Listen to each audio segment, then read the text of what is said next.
This week's episode of Bahamut's Virgin Soul was absolutely incredible. Once again, I finished the episode thinking, we're already done the episode, I thought we were only halfway through the episode. It's really impressive how well it just makes your eyes glued to the screen, and how engaged it makes the viewer. Or maybe I'm just the only one feeling that, but I absolutely love this episode. And the 7 episodes that we've had so far is really interesting, because for the first few episodes, it was trying to portray Charius in this negative light, showing kind of the more dark side of humanity and their leader. But now we're focusing more on the demon side and showing, well, they're no better than the humans because they're willing to sacrifice innocent human lives the same way humans are willing to sacrifice innocent demon lives so they can prosper. It's really interesting how they handled this particular episode because for the most part, it was painting the demons in a negative light. We were looking at Charius and humanity as a whole, and everyone seemed happy and kind of just chipper. They're not really in despair, and they're not doing anything negative to demons at this particular moment. The most we see is Charius says, if they oppose us, we will slaughter them all. Which, it's not a bad thing to say. I mean, if you're going to have people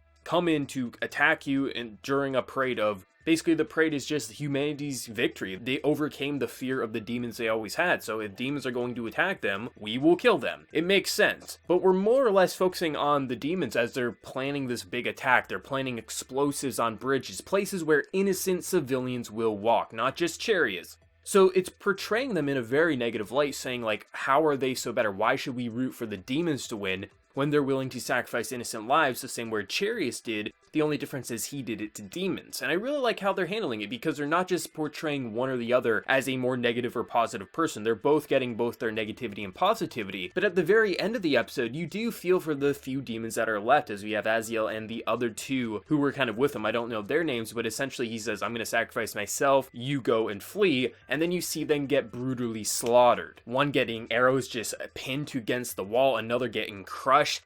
And it was very hard to watch because even though they were the antagonist and the enemy in this particular scene, it wasn't pretty to see how brutally slaughtered they got. And it's very interesting that in this episode, for the most part, you're saying these demons are in the wrong. They're killing innocent civilians just to get to Charius, and you could argue they're doing it for the greater good, but that's no argument in my opinion, and that goes for Charius as well.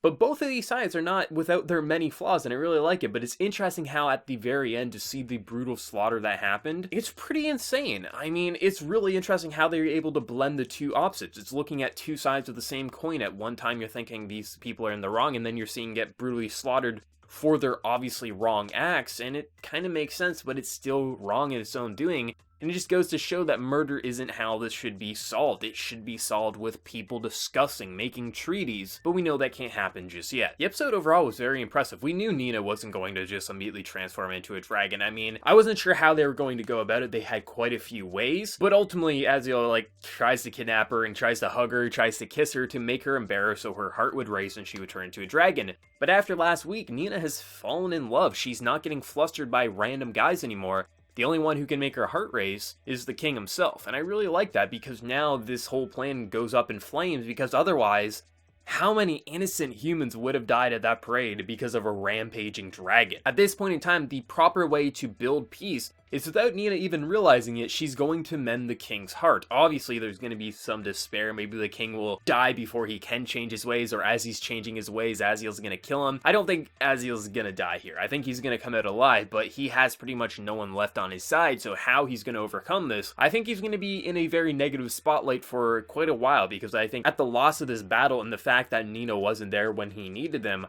I don't think he's going to have too much positivity surrounding her. I just think there's going to be a lot of negativity surrounding Aziel and just the overall demons for quite a while Charius and the humans are put in a more positive spotlight, but ultimately both are going to get flipped back and forth on who's good or who's bad because neither one truly is. But I really liked it. I mean, there was only one part in the episode when the parade first started, when some of the character models were in 3D, I thought it looked a little off.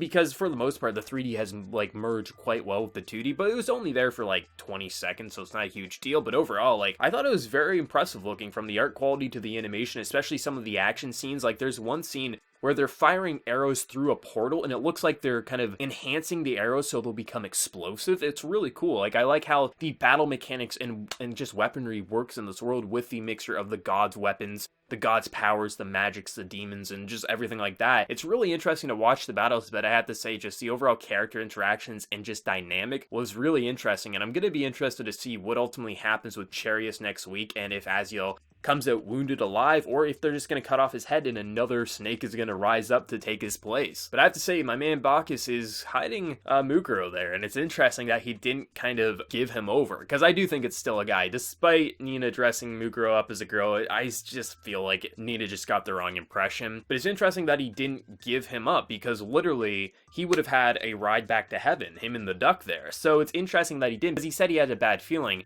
So ultimately, I think he doesn't want to send probably the ultimate weapon to the side that he doesn't fully trust. And it's going to be interesting to see where his plotline goes. If he's going to get his head cut off for keeping someone that they're looking for, it's going to be interesting overall. But let me know your thoughts down in the comment section below. Did you love the episode? Did you hate it? And what was your favorite moment in the episode? Because I'm not sure exactly what I would pinpoint as my favorite. I think the final scene after the credits there, when you see just the brutal slaughter, probably is my favorite, just because of how hard it was to watch. I mean, that was a pretty bad scene to watch overall, but it was interesting nonetheless. But let me know your thoughts, and before you leave, smack that like button to show your support. If you're new to the channel, be sure to subscribe. So until next time, everyone, please take care and have a good one.